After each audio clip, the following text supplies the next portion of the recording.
Sometimes the biggest changes in life come from the smallest moments. A smile from a stranger, a helping hand no one expected, a simple meal shared between two souls who'd never met before. This is the story of a tired waitress, a boy in a wheelchair, and a billionaire hiding behind grief. She thought she was just doing her job, but in truth, she was about to rewrite all their lives forever. Joe's Diner wasn't special, not on the outside at least. Cracked tiles, faded menus, a flickering, open 24 hours sign that hummed louder than it glowed. But for Maggie Turner, it was more than just a job. It was her battlefield and her sanctuary. She'd been working here for 5 years, every morning shift, every night shift she could grab. Bills didn't care that her back hurt. Rent didn't pause because she cried at night. Her 4-year-old daughter, Lila, was the light of her world. She rarely got to see her awake on weekdays, but each dollar she made in this diner was for Lila's future. Maggie was the kind of woman people forgot existed. Soft-spoken, observant, always tipping extra from her own small paycheck if she saw a hungry stranger outside. People mistook her kindness for weakness. They didn't realize it was the strongest part of her. The rain hit the diner windows hard that afternoon. Only 2 booths were filled, one by a trucker nursing black coffee, the other by a young couple arguing over a cold sandwich. Maggie cleared a plate when the bell above the door jingled. She turned and saw something that made her pause. A boy in a wheelchair, no more than 7, thin, pale, soaking wet. His arms were trembling as he pushed the wheels with great effort. Behind him, a tall man in a sleek black coat, tailored and spotless despite the storm. He guided the boy to the corner booth near the window, took a seat, and opened a folded newspaper like a shield between him and the world. Maggie grabbed 2 menus, her instincts kicking in. Maggie, gentle, bending down. "Hi there, sweetie. I'm Maggie. What's your name?" The boy looked up slowly. He didn't speak. He blinked. Once. Then again. No eye contact. His hands trembled on the menu, fingers curled in. Maggie noticed the signs immediately. He had limited mobility, and perhaps something deeper. Something emotional, not just physical. She glanced at the man across from him. No response. The man never looked up from his paper. Maggie, smiling warmly, "I've got the best pancakes in town. Want me to surprise you?" The boy gave a faint nod. She returned to the kitchen and quietly told the cook to add a smiley face and whipped cream. When the plate arrived, the boy stared at it. Maggie noticed he was trying to lift his fork. His hands shook. He couldn't quite reach the bite to his mouth. Again, the man said nothing. Maggie kneeled beside him. Maggie, gently. "Mind if I help you, champ?" Still no words, just a subtle nod. She cut a piece of pancake, gently offered it on the fork. He opened his mouth and smiled just a little as the sweet syrup hit his tongue. That smile changed everything. Across the booth, behind the newspaper, Marcus Hale lowered the edge just enough to watch. His cold exterior never cracked, but his eyes on it blinked once. A memory stirred. His son, Ethan, had not smiled like that since her death. 6 months ago, everything shattered. His wife, Emily, gone in an instant. And Ethan, paralyzed from the waist down, withdrawn into silence. Marcus blamed himself. He tried to bury the guilt in billion-dollar deals and boardroom battles, but nothing touched the silence in Ethan's eyes. Until now. Until this waitress. Marcus watched Maggie feed Ethan bite after bite, laughing with him, telling stories, drawing smiley faces with syrup. She wasn't being paid for this. She was just being human. The meal ended. Ethan had eaten more than he had in weeks. Maggie brought the check. It was modest. Marcus stood, pulled out a black credit card, tapped it, then reached into his wallet. He placed 5 $100 bills on the table. Maggie, startled, "Sir, this is way too much." Marcus, finally looking at her, "It's not even close." He turned. Ethan rolled beside him. They left without another word. Maggie stood there, the money in her hand, confused. She had no idea who he really was, or that this was just the beginning. High above the city lights, Marcus Hale stared out at a skyline he practically owned.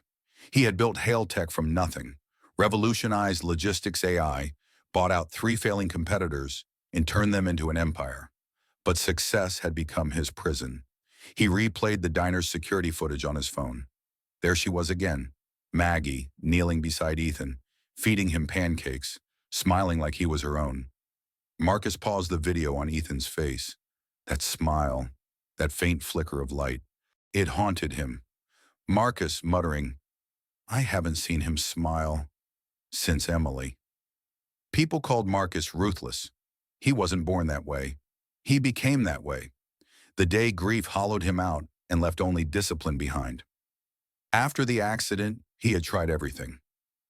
World-class neurologist, child psychologist, a live-in caretaker who lasted 2 weeks before resigning, even a silent therapy dog. But nothing broke through Ethan's silence, until Maggie, a waitress from a rundown diner, fed him with more love than Marcus had shown in months. Back across town, Maggie carried Lila to bed. Their apartment was small, 1 bedroom, peeling paint, humming refrigerator in the kitchen that doubled as a heater, but it was filled with warmth. Lila, sleepily, did you help people today, Mama? Maggie, smiling, I tried, baby.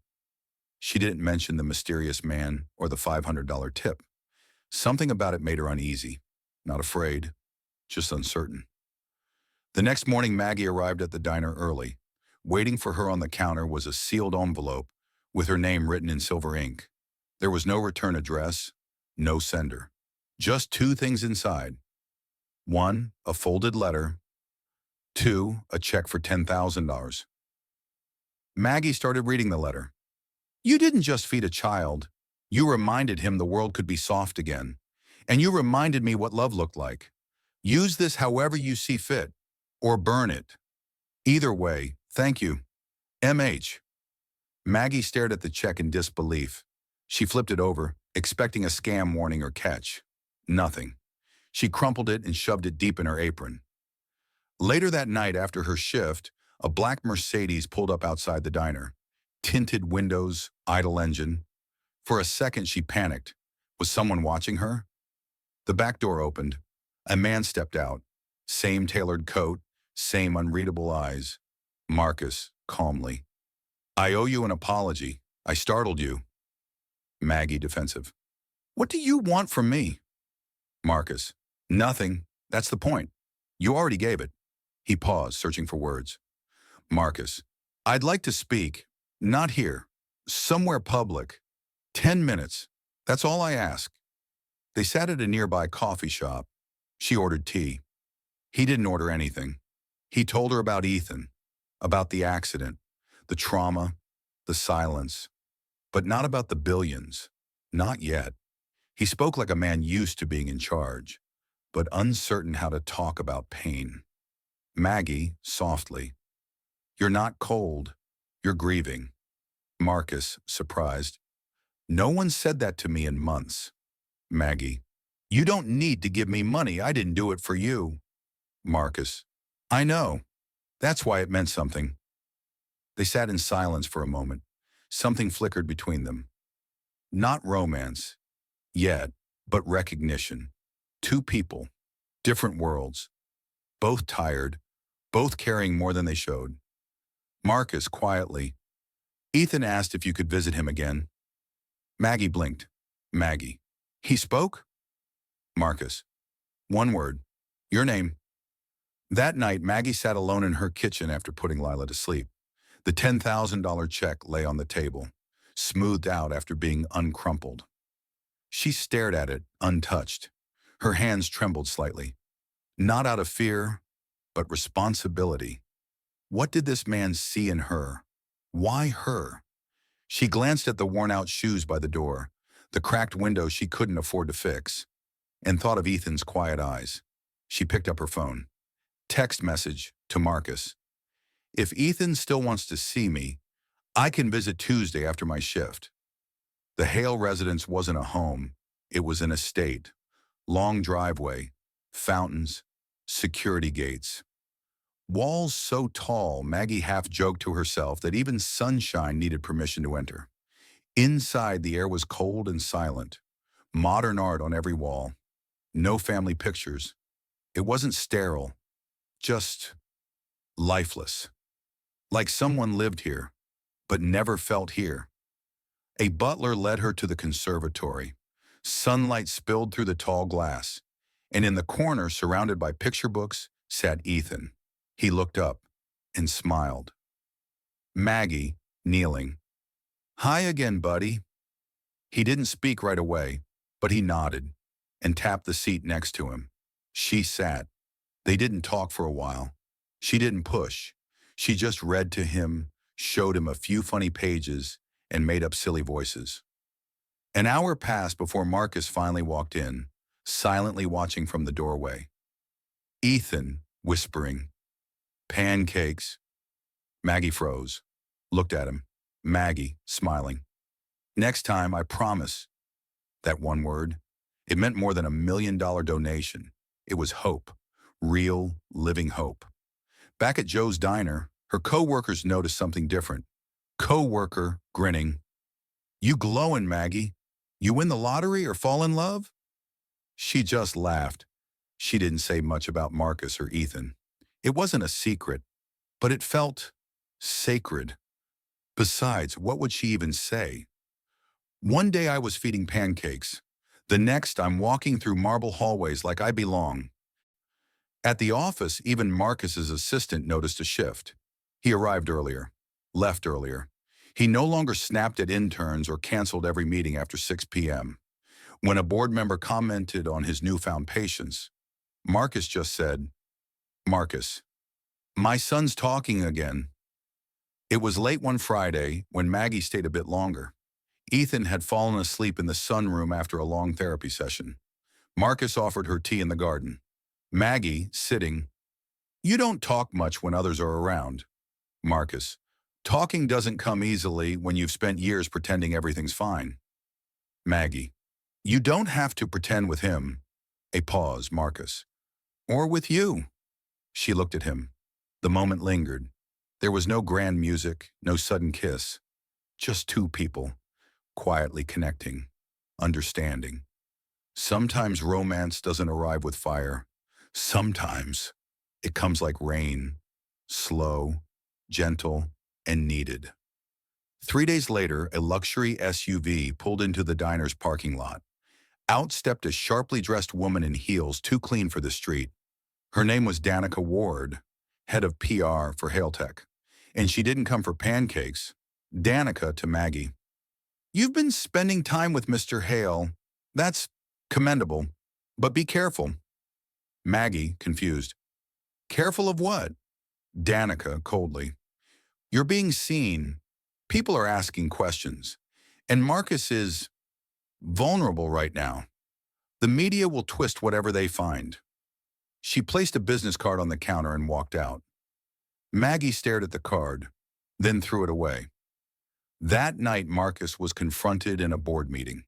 Investor. "There's talk in the press about a waitress. Is she influencing your decisions now?" Marcus, calm. "She's not influencing my business. She's reminding me why I built it in the first place." He didn't owe them an explanation, but still, the pressure grew. Maggie had unknowingly walked into a world that chewed up anything soft. One rainy evening, Ethan had a mild seizure during his physiotherapy session. Maggie had just arrived. She held his hand while medics checked him.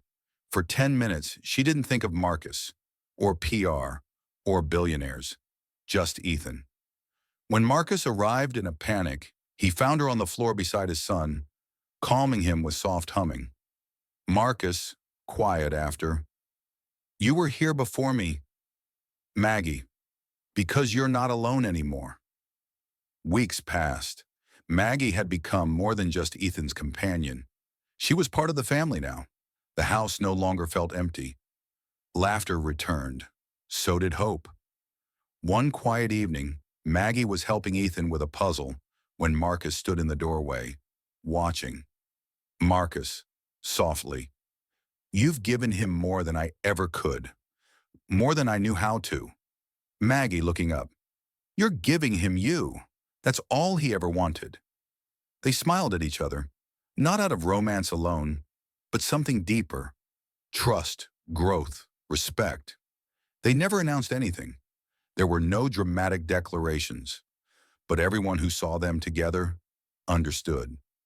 Maggie didn't become rich overnight. She didn't move into the penthouse or change who she was, but her life transformed in the most important ways.